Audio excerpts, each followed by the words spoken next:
All right, back here once again, Progressive Auto Sales Arena. Hello, everybody. Welcome. Thanks for joining us. And joining us, finally got you out here, our friend Jake Cherski. Thanks for coming along. I missed you. I missed you, too. I felt like we broke up a little bit. Yeah, a little bit. Sorry I didn't send you a card. That's okay. Yeah. It is nice to see you back, and you're in your Sting gear. That's good. Are Absolutely. you hoping to bring some good vibes for the Sarnia Sting here this afternoon? Well, I was kind of hoping 0-4. I come into the building, we get a big win, and then everyone's saying, okay, now I know what was wrong. Jake wasn't here. Yeah, that's it. But other than that, I you know what? I haven't missed as many games in 15 years in 1 year. So it's good to be back, and I'm glad that I could fit it into my schedule, and we're pretty happy to be here. Well, I hope you'll visit us regularly here on the show, because we kind of like having you around. Oh, thanks. Let's talk Sarnia Sting, though, and what we're here to talk about. Obviously, 0-4, tough go to the season getting started. We talked to Brad Staubitz after the last game, and one of the things I asked him about was, they said, well, it's a young team, and the center of this team is quite a young team, but surrounded by some really good veterans, although we're missing a couple for a little while. They come out in the first period. Wasn't anything to brag about at all. I don't know if you saw that game. But then second period they came out, and we saw some hockey played by the Sarnia Sting.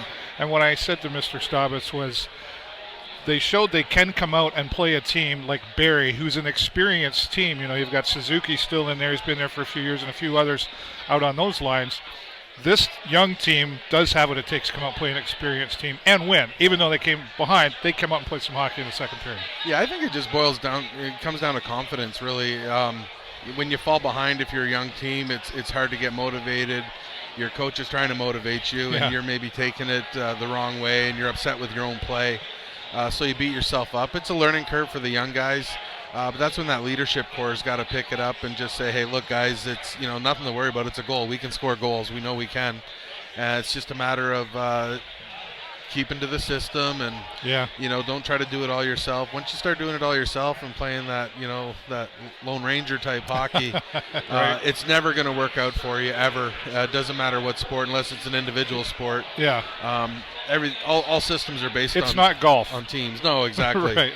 But even golf, you need your coach to help you out with your swing. So well, and you talk about systems. Coach Staubitz said that as well. He says, we're going to work on our systems and get organized there.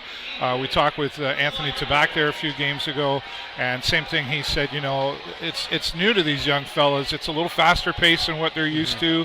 Everybody's a little bit bigger. Yeah. And of course, the young folks are probably trying to prove themselves saying that I do belong here. And that's, again, we talk a lot about mindset. I know that's not the only part of the game, but it is a big one when you've just come from below and come up, and now the next level is here. What happened in that second period against the Barrie Colts, though, and what I saw was, you said systems. They got structured. They went back to textbook. It's like, you're supposed to be there when I'm over here, and you're over there, and then it worked for them. Yeah, exactly. And that's just like, again, following that system. It's in there for a reason. The coaches analyze it and make it work. But even Steven Stamkos said that when he went up to the NHL. His first 10 games, they were horrible. They benched him for a bit.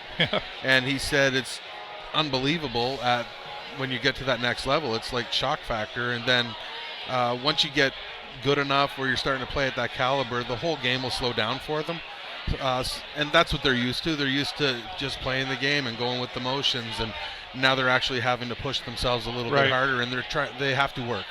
Yeah. It's just not your just natural talent. So they're going to catch on. It's like, I don't know if anybody thought the Sting were going to go 68-0 or not. But, right. Yeah. I don't think any team's going to go do that. So if we lose a few, and then just all we got to do, I think, to get back on track is just win a few weekends, and you get 2 out of 3 games maybe. And I'm blaming it on the weather.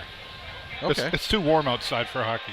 Well, we'll start cold and end hot, right? That's what I hope. Yeah. And I think we're going to see some of that. A lot of people are talking. Of course, it's hard at any age level when you're losing and you haven't won one yet, and you're like, come on, you've got to be going home and hanging your head a little bit.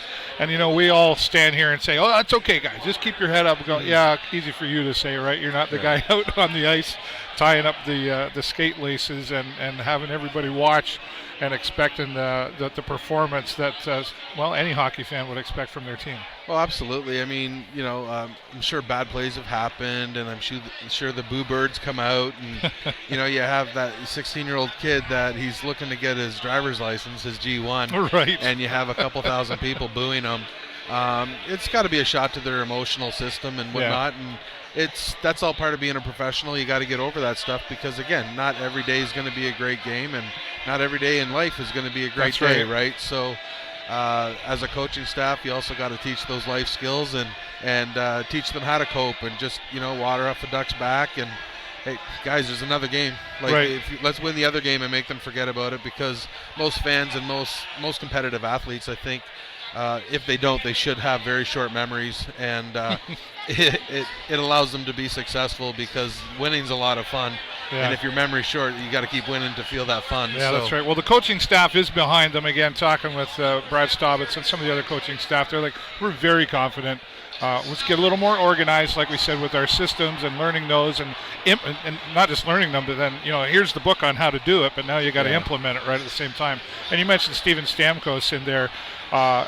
Him out of any hockey player I could think of in relation to the Sarnia Sting could understand that moving up, because I think there were a lot of times when he played here, he was moving fast and the others weren't keeping up with him. He was ready to go and there was nobody home. So going to that next level, I hear what you're saying there, coming down from there and moving up. It's a whole different speed. And I know we go back to the mindset. It's a different mindset as well. And we've said this a lot last year. I think it's important to remember again. These are young teenage men.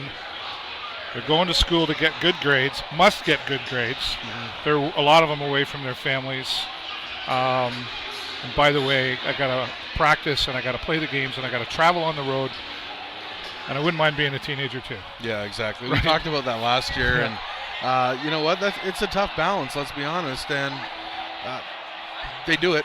I mean, these guys make it to the NHL. They become millionaires, and it's that work ethic that makes them shine in life later on down the road. So, like I said, it's a long season. We're new into it. We've got a lot of changes in the lineup, so I think good things will happen. It's just a matter of getting everybody tuned in and playing on the same.